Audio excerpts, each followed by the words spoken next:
you feel it, nothing can save ya. But this is the season of catching the vapors. And since I got time, what I'm gonna do is tell you how they spread it throughout my crew. Well, you all know T.D. Swan, who sang on my records. Make the music nobody beats the biz, well check it. Back in the days before this began, he used to try to talk to this girl named Fran. The type of female with fly Gucci wear, with big truck jewelry and extensions in the hair. When Swan tried to kick it, she always fessed, talking about, nigga, please, you work for UPS. Since he wasn't no type of big drug dealer, my man T.D. Swan didn't appeal to her. But now he trucks gold to wear fly ballet boots, rough leather fashion and tough silk suits. Now she stopped fronting and wants to speak and be coming to all the shows every single weekend. To get his beeper number, she be begging please, dying for the day to get skis. She caught the vapors. She caught the vapors. She caught the vapors. She caught the vapors. Rest in peace, Biz Markie. That was The Vapors, one of my absolute favorite Biz songs. And yeah, 2021 fucking sucks. Like, when is this year gonna stop taking our greats? When? Hip hop, I don't think we can take too many more hits. I'm not ready for it. I don't know about you guys, but I'm not ready for it. It's too much. Too much death surrounding us all lately. I unfortunately recently had a family member pass. Went back to Detroit for a good 2 weeks. Had some good times, but it was a very somber trip. And it just got me thinking about how, even though we all know, especially me, I know that death is the debt that all men pay. And even with knowing that that is the end result for us all, it never gets easier to deal with. It was hard for me personally with my family member, because I've gone home, I've talked to people, I've asked, oh, how is so-and-so doing? And can I give me a report? I call the next week and, oh, so-and-so asked about you. And I'm like, okay, next time I make it home, I'm definitely going to go and see her. And I was on my way to Detroit, on my way home, and I got the call that she had passed away. And I still haven't really truly cried. Like, I've shed a few tears, but I'm still waiting on that just like complete breakdown moment, because I still don't believe it. This woman was so full of life, always so happy. Anytime I saw her, she had a smile on her face. She was just a joy to be around. And it really sucks that I didn't get to tell her before she was gone how much I loved her, how big of an impact she played on my upbringing, and just, those random times we did meet and we would sit around and chat.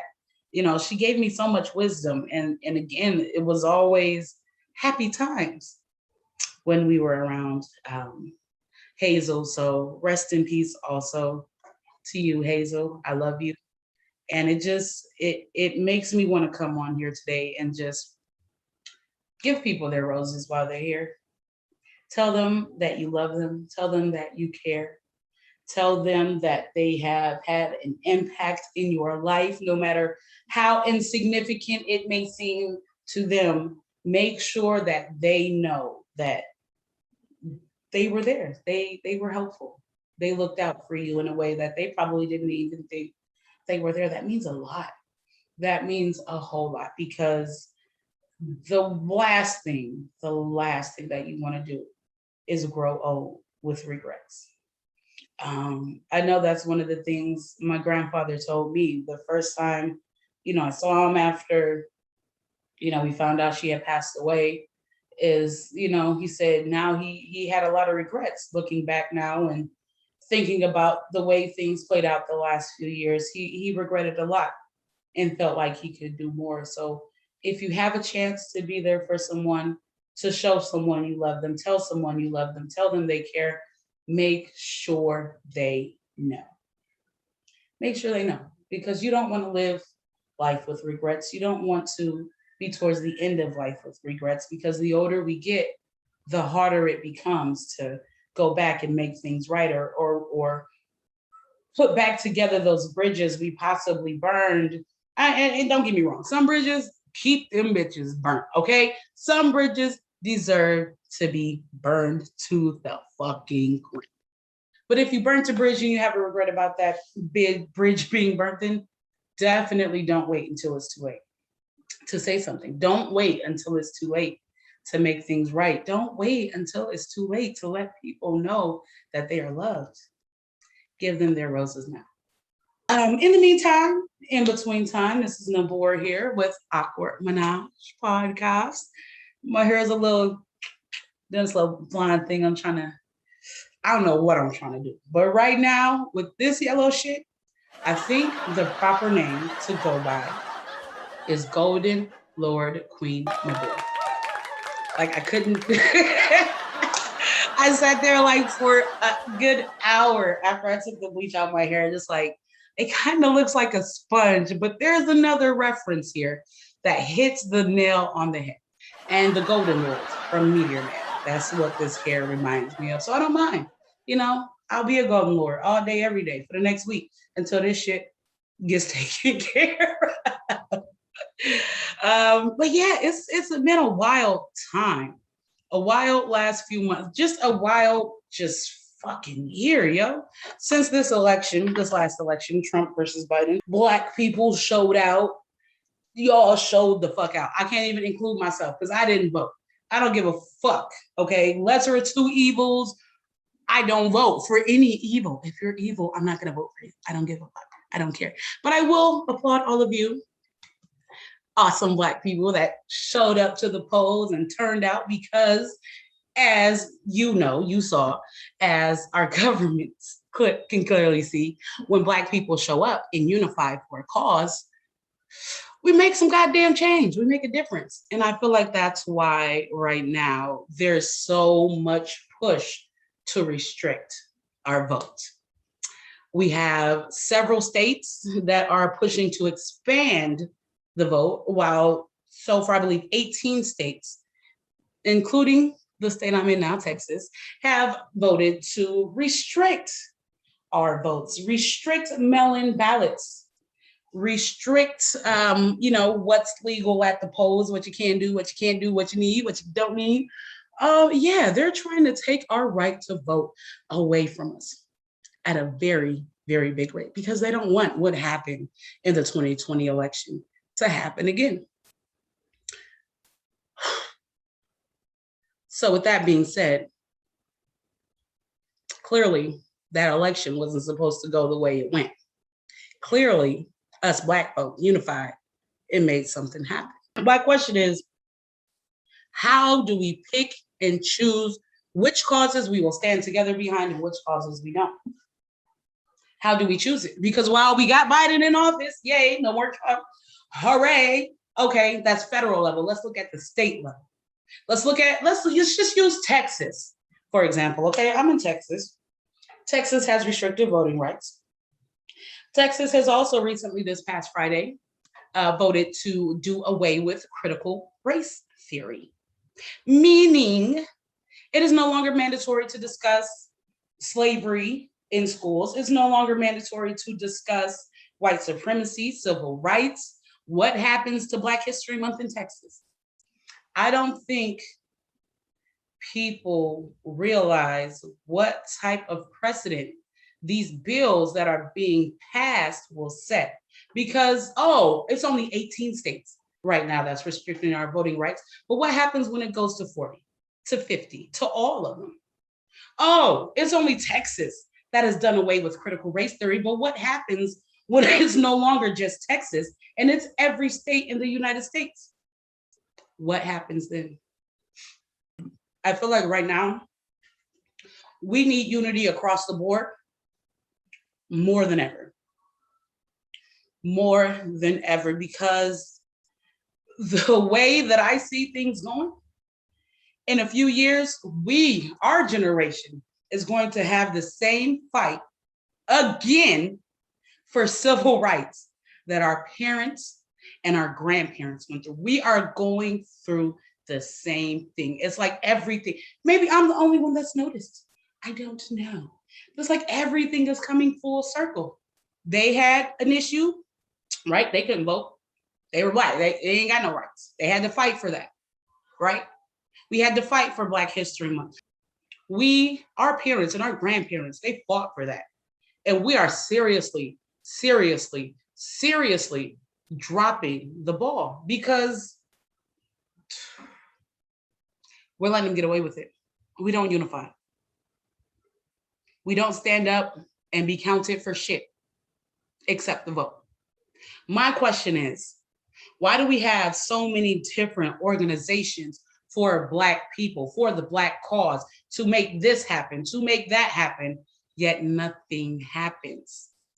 We have about 10 different organizations fighting for the same thing, and we're still fighting. We got Organization A over here, right? They're fighting for justice reform. We have Group B over here, right? They're fighting for police reform.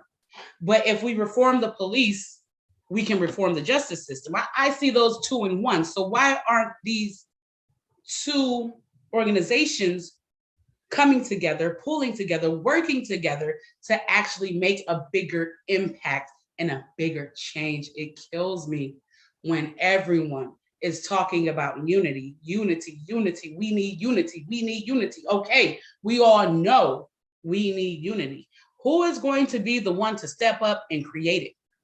Who is going to be the one to go around to all these different organizations and say, all right, y'all doing good by yourself, but we can do better together. We can be stronger in numbers, but it does not start and it does not stop at the federal elections. We have to be involved in state elections, city elections, like all across the board elections. You can't just keep letting them take away our rights. It's like, yay, Juneteenth is now a national holiday. Oh my God, let's party. Even though the slaves weren't freed on Juneteenth, let's go ahead and act like that's the end of slavery because that's the day the government gave us. Meanwhile, no one seems to give a fuck about the laws being passed, restricting our voting rights, restricting our right to talk about the race and the bullshit we have gone through in this country, right? No one seems to care that housing is shitty, right? You get housing. They pay your rent. Don't matter if the house you're living in falling apart. It doesn't matter if the house you're living in might give you mold, lead, any of that shit. You got housing, right? That's great. Perfect. They give you a little bit. They give you teeny tiny fractions of what we ask for. And then that's okay. No one's worried anymore. No one's fighting anymore because now we have a national holiday. Oh my God, they're recognizing our struggle. No, the fuck they not. They gave you a holiday and then said you can't talk about race theory. When will we realize these motherfuckers don't give a fuck about us? This government does not give a fuck about us. This government was not created to get us ahead. And when I'm speaking of us, I'm not even just speaking of Black people now. I'm speaking of the American people. The government here in the US of A was created to continually pad the pockets of the 1%. That 1% of people with all the wealth. While the rest of us scrap and fight and go for blows over a fucking American dream, there is no American dream. I mean, it's a dream.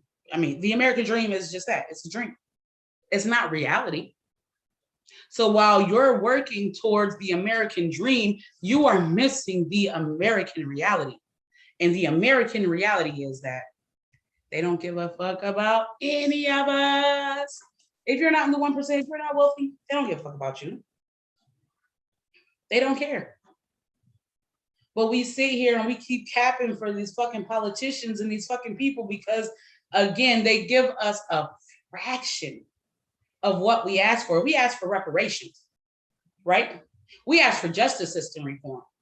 We ask for our schools and our neighborhoods to not continuously be shut down so our children can get an education. I went home to Detroit. Every single elementary school, middle school, and high school I went to in that city is closed. We asked for fair housing. We didn't ask for a fucking fake ass holiday to celebrate the end of slavery that really wasn't even the end of slavery. Because if you ask me, in my personal opinion, we still fucking slaves in this fucking United States of America that they pretend to be so fucking great. I'm sorry for cussing. I'm mad. Like, I'm pissed off, mad. Because everybody can sit around and talk. Everybody can sit around and make a plan. But when it comes time to ask people to move, to do something, no one wants to show up.